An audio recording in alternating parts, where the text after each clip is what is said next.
Anyway, okay, let's park that discussion for now and move on to our main topic for the day, which is the process of social media data protection. Now, Article 21 of the Constitution provides to citizens the right to privacy that protects life and liberty of the citizens, but there is no law in our Constitution to protect citizens' data, despite the wealth of data that is collected with no guarantee of privacy or protection. So October is actually Cybersecurity Awareness Month, and we want to touch on how you can do your bit in protecting yourself and your data on the e-space. Now, today, apps are everything, right? I'm using them to run the show. We use them to communicate with different people, to do our banking. Everything that we do nowadays, there's an app for everything you want to do. You're hungry, you can order food through your app. And so it's making life a lot easier, and we thank technology for that.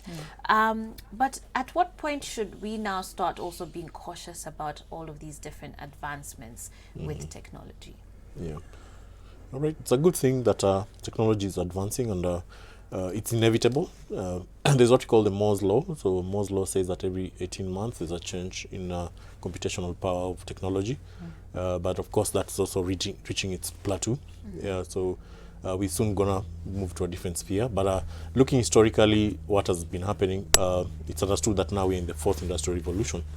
Yeah, so the third industrial revolution was the computer. Right now it's the information age.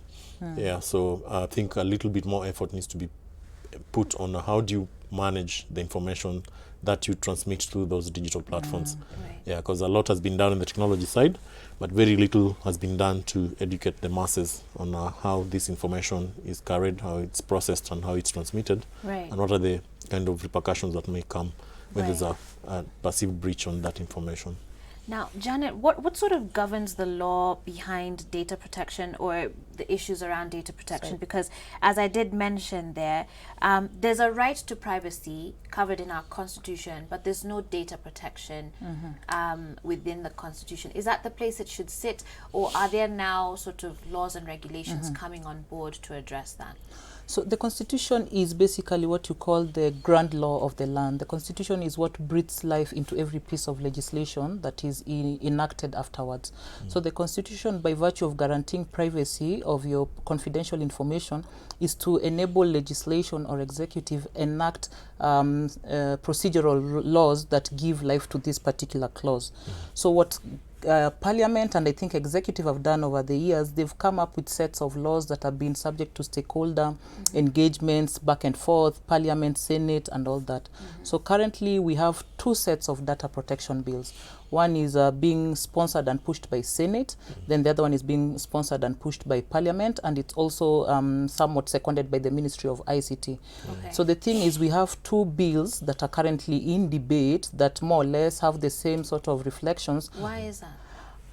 Engagement, just engagement. I don't know why they would work in silos, because normally how it's supposed to happen, Senate can recommend a law, but Parliament at the end of the day is the one that has the constitutional right to enact legislation. So if Parliament decides to run its own sort of legislative process and Senate does the same, the only person who can now come and intervene is the president. But as between the two bodies, they need to sit down and agree, which is what they tried a few months ago. They tried to sit down and agree on how they can come up with a perfect bill by adopting both of them. Again, there was no agreement. There was no meeting that took off. There was no consensus. So the parliamentary bill seems to be the one that's at an advantage, because it's an advanced stage in terms of just being approved by Parliament. And Timothy, when we're talking about the sort of information that we share, what should we keep to ourselves? Because I think, you know, a lot of us kind of jumped into the information age with just this excitement for, wow, I can do this, and wow, I can talk to who and who. And we've not paid a lot of attention to the terms and conditions. In fact, let's just be honest, how many of you, you know, when you get that car pop up, you just, where's the skip? You know, we even get irritated by it. But, you know, when, from your points of view as experts in this field, if you will, what is some of the things that we should just not be sharing online? So I think I may answer that in two regards. So there is information that you have control over as the one who owns the information, and you've voluntarily posted that information on that platform. So those are things like photos, comments that you put, tagging places that you visit in terms of the map location. So how we categorize this set of information is in two spectrums. So there's information we call declared data. So that's what you declare. Yeah. So for example, things like biodata. Some of these platforms require that you input your name, your date of birth, your before you able to give an access. You cannot, for example, have a Facebook account without a name. Yeah. LinkedIn, Google, all of them operating the same principle. Now there's the other part is what we call inferred data. Inferred data is the data that you don't have control over, because that's what we sit as experts to analyze. So there's a word we use, there's data, and then there's metadata. So the data is the information that you voluntarily put out. The metadata is the underlying story around that data. So for instance, I can check your timeline and I can see that you frequent a certain joint, and then I derive a behavioral observation out of it. So that's inferred. Yeah. Wow. So there's some that you're saying we just don't even have control over. And I wonder if that's related to, you know, when you guys are on Facebook, or maybe you've been on a separate website, then you get onto Facebook and suddenly every advert is related to what you were just seeing on a different app or a different platform. We're going to be talking about that when we come back from this short break. That thing creeps me out. I don't know about you guys. 22999 is the SMS line. We'll be back shortly.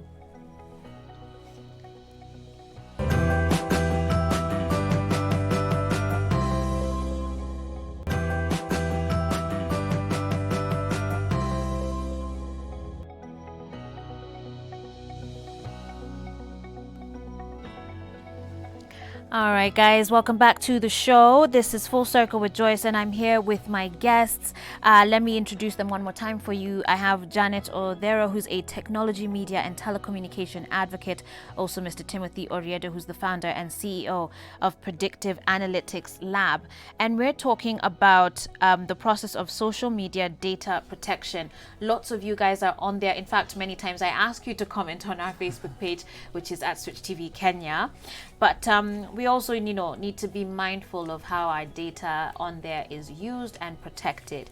And so as we continue with our discussion, as I mentioned during the break, sometimes you can be on a website. This has happened to me before. Like, say you're looking for, you're trying to find a place to travel to, for example, or a hotel or a flight.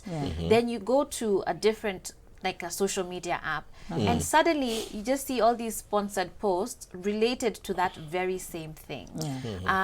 That is a very creepy thing, because somehow these people are seeing what I was doing. So are we ever truly private on the net? And maybe you can comment on that, Tim. So I think that's we call that Clickstream Analysis, and every time you're on the website, there are a couple of bits that are following your trails where you're going, and those bits communicate back to the servers. So a profile of you is built, and those profiles are used by advertisers to target you for specific Is that legal products. for those bits to be following you around? It's legal in the sense that you allowed them to do that. So one of the things we unconsciously do is accept terms and conditions to use an app without reading what those terms and conditions do. So for instance, you might download an app and it tells you, I need to have access to your voice, I need to have access to your SMS, I need to have access to your call data, contacts. And we seldom not ask ourselves the question, why does it need to have access? Because actually what happens is all that information from your phone calls you're making, conversations you're having with your friends, whether you're online or offline, your mobile phone has a microphone. That microphone listens to conversations around your context. Like even when I've not watched that. Even when it listens, stores, caches, and then uploads to the server. So you've got like 50 apps on your phone, and can guarantee you out of those, if you granted 10 of them access to your microphone, they're having 10 different conversations of what you have, either when you're online or offline. Stored in their servers. You know, when I was in school, like on laptops, my classmates, one of them was very paranoid about being seen. So she used to tape her Skype, you know, on your laptop, the camera. And apparently it's advisable. It's very advisable. But does that mean even on our cell phones? Like, does it happen the same with cell phones? Yeah, you grant it access to your camera. So it does. So even when you're not using it, it could possibly... There's a trigger. So it's a thing, even hackers use it to access. You've ever seen someone's photos being leaked on the internet and they had no... they don't remember ever taking those photos. Yeah. Wow. In the banking sector, it's very sensitive. There's a scandal we call the Carbonic Scandal.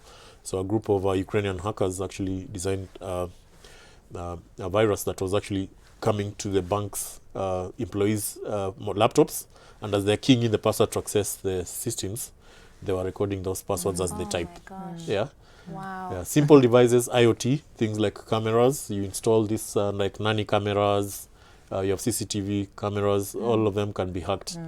And you can collect information remotely, even when you, as long as it's on the it has an IP address. So how do we protect ourselves, Timothy? Because Yes. now it's creepy. Awareness, yeah. So first it's awareness, and then detoxifying. Yeah, so this is what you call digital detoxing. Right, and what do you mean by that? Digital, just back to basics. Yeah, limit the amount of time you're online. Yeah, only go to reputable websites. Right. Yeah, stick to only what is necessary, depending on your lifestyle. Yeah. Yeah. And can you explain cookies to us? Because now when you go on certain websites, immediately it will pop up, this website uses cookies, something accept. Yeah, so those cookies actually those are the elements which are given to tap. Yeah. So nika panya. Yeah, so the cookies Following means you around. it's a camera attached to a website that observes what you're doing and records what you do. That's what cookies mean? Yeah, that's what cookies mean. Oh my Lord. I hope you guys are as creeped out as I am. That is scary. Yeah. Where? So that's why we always say Facebook has information about everyone, because a lot of guys start boasting that I'm not on Facebook, so Facebook does not have my information. But your friend, Facebook actually accesses the websites that you visit. Yeah. So okay, tell me this, because now honestly I'm worried for real, because so you're not on Facebook. That's good, I guess. For those who are, right, and you've just been accepting cookies all over the place, and you're already on Facebook, you're on Snapchat, you're on which one, you visit some questionable websites. What does one do today? Is there anything you can do? Because they say that you never really delete things from the internet. There's something we call the right to forget, and I think, thank God for now, the legal protection that we are now experiencing. It's a GDPR law that came, that gives consumers a right to be forgotten. It used to take you a day, and it actually became a commercial issue for Facebook, because at the tail end of the Cambridge Analytica scandal, there was a Leave Facebook campaign. So every day there were troves of people deleting their Facebook accounts. You know what Facebook did? So initially you could delete your Facebook account and that's it, you're gone. Now try deleting your Facebook account. It'll tell you need a month to exit Facebook. So you can't just exit. So within that 1 month, they keep asking you, are you sure you want to leave? Did you make the right decision? Okay. You can actually even send an email to Google, to delete anywhere that you've appeared. Oh. Yeah. I just email Google your footprint, and say delete my entire footprint. So that if I search you, I don't find you. Wow. Just by an email. So that doesn't delete your account though. Like would you still be on social media? This will not be known to social media. Okay. The digital breadcrumbs that we leave behind when you're online. Okay. Your friend will go and share a photo of you in some event somewhere that you never even had a clue. You will go and apply for a job somewhere in a certain website. So every time someone Googles you, those are the cookies that now come. And the Google PageRank picks up that information. Hey, Janet, able to say that because what? Edi Norma. So okay, I think Timothy has already answered in part the question about whether an app should stay on your phone for very long, especially if you're not using it, right? But then talk to us again about this GDPR. So the European Union, as a bloc, they came up with regulations in terms of protecting data subjects, which is you and me, our personal information. So this set of regulations are very friendly to the data subject, but they are very heavy on the big tech companies and all these innovative companies and digital service providers. So it guarantees certain things, like Timothy was saying, the right to be forgotten from systems, or the right to just audit what they're doing with your information, the right to query what purpose they're collecting your information for, how they're using it, who they're sharing it with, and also for you to always give your consent for some of the things that you did not sign up for. So when it comes to apps, I always tell people, between you and the app provider, the only contract that exists are the terms and conditions. Yeah. So in the same way you'd be buying a house, you'd look at the sale agreement through and through, look at the terms and conditions through and through, because some of these apps are interrelated, and that's why they're able to do what Timothy is saying.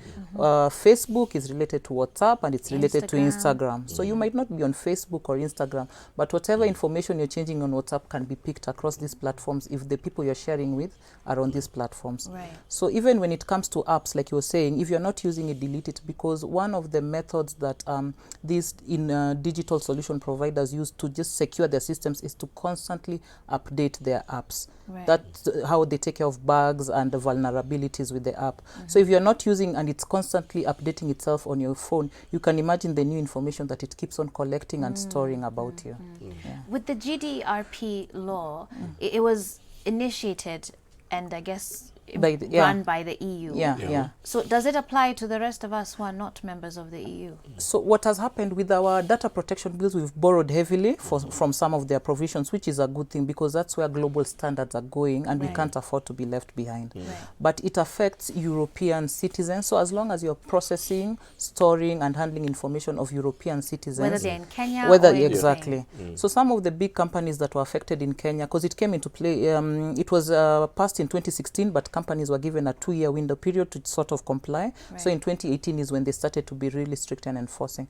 So some of the companies that really faced the challenge were airline companies because of the way they are situated in most countries, and they're taking information from tourists, financial institutions, and a lot of service providers who are based in Kenya, but they partner or work with companies that are based in Europe, and they handle personal information for European citizens. Okay. So at the moment, technically, you're not covered as Kenyans. We are not, but for what we've done with our clients is we've told them, just because it's not, the GDPR is not a one-size-fits-all. Like some things may apply, some things may not apply to you. So what we tell our clients, pick what you can do, pick what you can change, pick what you can comply with, because you are halfway there. By the time our laws come into place, you're already halfway to compliance. But also it's competitive because European entities, when they want to deal with you, first thing they ask you is, are you GDPR compliant? Let us see your policies. So it's adopting best practice, and it's advisable. Okay, and that's definitely for the companies. Exactly, now. yeah. And we're going to try and touch on a couple tips before we go for you now as a consumer of the internet and social media. But before we do, Janet, let's talk about bank apps, because a lot of us nowadays, we really enjoy convenience. You can do everything from withdraw from your account, you can do RTGS from your phone, you know, you can handle everything. You don't even have to go to a bank nowadays. Completely. How safe is Hey, now I'm scared. After Timothy has told us all these things now. I will not speak as to the security of the structure of the apps, but what I know, financial banks are heavily regulated by the Central Bank of Kenya, and when it came to the digital disruption, they were not willing to be left behind. So you'll notice even a lot of banks have closed their branches. Everything now is just being done online. So it means that the same security they would give you at your branch is the same security that they should provide within this app. The only problem is, are they? That's the thing. We have very smart people out there. People go into Google Play Store, take down the legit apps, bank apps, put their own dummy apps. You buy a new phone, you see the bank app there, you download it, thinking it's the same thing. You put in your password, like Timothy said, somebody is behind there reading your password and everything. They go to the real app, money changes hand. We've seen a lot of the reports on newspapers of people complaining that it was not me, but somebody managed to read your password and hack and get your password. Okay, so if you download a fake, surely you should be able to, is there a way to see if it's a fake app when you're downloading it? We do it all the time. I think even WhatsApp, there's a fake WhatsApp. People they download it off the Play Store. You've seen a WhatsApp where you can upload a status of 2 minutes. It's people just need to be like your awareness. When you just because you've seen the logo, don't go and see how many users, the rating, the comments below it.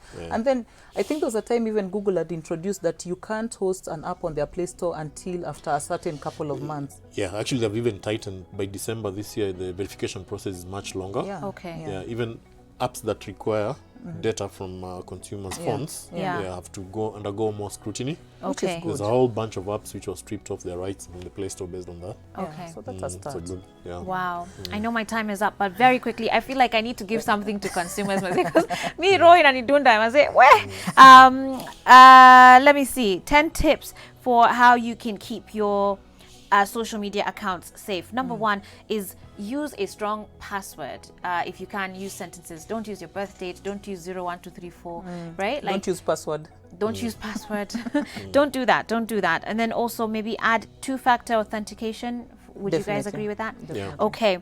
They say set up security answers and update your privacy settings.